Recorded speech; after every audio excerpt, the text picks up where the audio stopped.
ஆண்டவராகிய இயேசு கிறிஸ்துவின் இனிய நாமத்தில் உங்களை வாழ்த்துகிறேன். மத்தேயு எழுதின சுவிசேஷம் 8ஆம் அதிகாரம் 9வது வசனம். நான் அதிகாரத்திற்கு கீழ்ப்பட்டவனாயிருந்தோம். என கண்பானவர்களே, இந்த உலகத்திலே ஆண்டவர் அநேக அதிகாரங்களை வைத்திருக்கிறார்.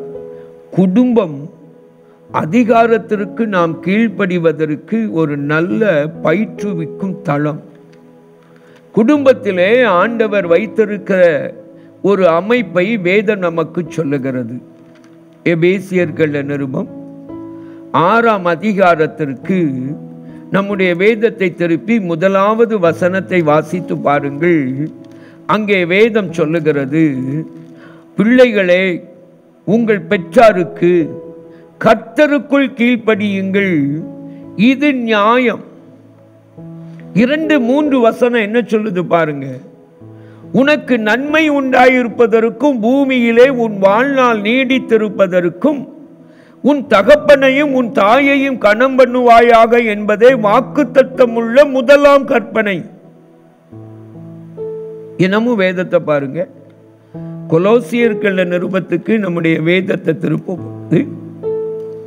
அங்கே வேதம் சொல்லுகிறது, பிள்ளைகளை குறித்து 3ஆம் அதிகாரம் 20வது வசனத்துல, பிள்ளைகளே, உங்கள் பெற்றாருக்கு எல்லா காரியத்திலும் கீழ்ப்படியுங்கள், இது கர்த்தருக்கு பிரியமானது.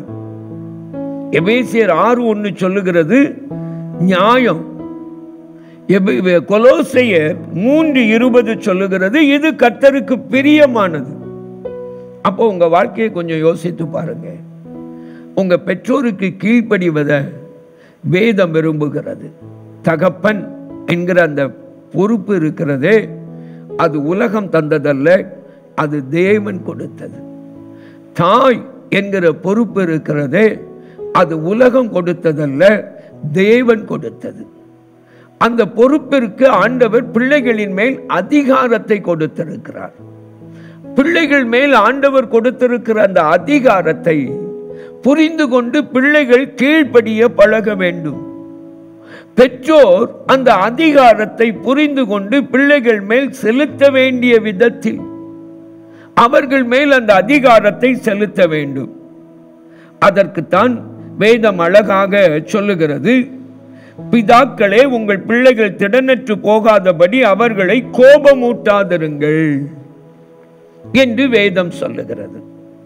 இன்னமும் எபேசியர் 6ஆம் அதிகாரம் 4வது வசனம், பிதாக்களே, நீங்களும் உங்கள் பிள்ளைகளை கோபப்படுத்தாமல் கர்த்தருக்கேற்ற சிட்சையிலும் போதனையிலும் வளர்ப்பீர்களாக.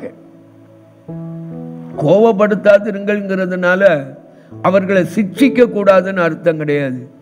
அவர்களுக்கு போதிக்க கூடாது என்ற அர்த்தம் கிடையாது.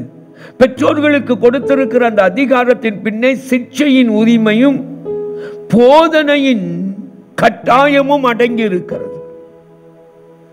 ஆகையினாலதான் வேதம் சொல்லுகிறது, உன் தாயின் புத்தியை கேள், உன் தகப்பனுடைய ஆலோசனையை தள்ளாதேன்னு சொல்லுகிறது.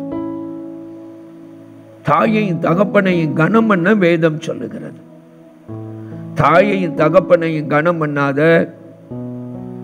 அவர்களுக்கு ரோதமாய் எழும்புகிற பிள்ளைகளை குறித்து வேதம் சொல்லுகிறது, அவர்கள் கண்களை நதியின் காகங்கள் தின்னும் சொல்லுகிறார். ஆண்டவர் அதற்கு நியாய தீர்ப்பை வச்சிருக்கிறார். பெற்றோர் தேவனால் கனம் பண்ணப்பட்டவர்கள் மட்டுமல்ல, தேவனால் அதிகாரப்படுத்தப்பட்டவர்கள். நீ உன்னுடைய பெற்றோருக்கு பிள்ளையாயிருக்கிற நீ சிறுவனாயிருந்தாலும் சிறுமியாயிருந்தாலும் வாலிபனாயிருந்தாலும் வாலிப பெண்ணாயிருந்தாலும் பெரியவர்களாயிருந்தாலும் அவர்களை கனம் பண்ணவும் அவர்களுக்கு கீழ்ப்படியவும் நீங்கள் அழைக்கப்பட்டிருக்கிறீர்கள். இதை நீங்க செய்ய மறந்துடாதீங்க. நீங்கள் பெற்றோர் என்கிற அதிகாரத்திற்கு கீழ்ப்பட்டவர்கள் பிள்ளைகள். இந்த உணர்வு உங்களுக்குள்ளே உருவாகட்டும். இதற்கு எதிர்த்து நிற்கிறவர்கள் தேவனுடைய நியமத்திற்கு எதிர்த்து நிற்கிறீர்கள். ஜெபிப்போமா? அன்பின் பரம தகப்பனே, உமக்கு நன்றி சொல்லுகிறோம். ஆண்டவரே, குடும்பத்திற்குள்ளே நீர் வைத்திருக்கிற அந்த அதிகாரங்களுக்காக உமக்கு நன்றி. அதன் பின்னே நீர் இருக்கிறதற்காக நன்றி. ஆண்டவர் இந்த நியமங்களை குடும்பத்திற்குள்ள வைத்து பயிற்றுவிக்கிறதற்காய் நன்றி.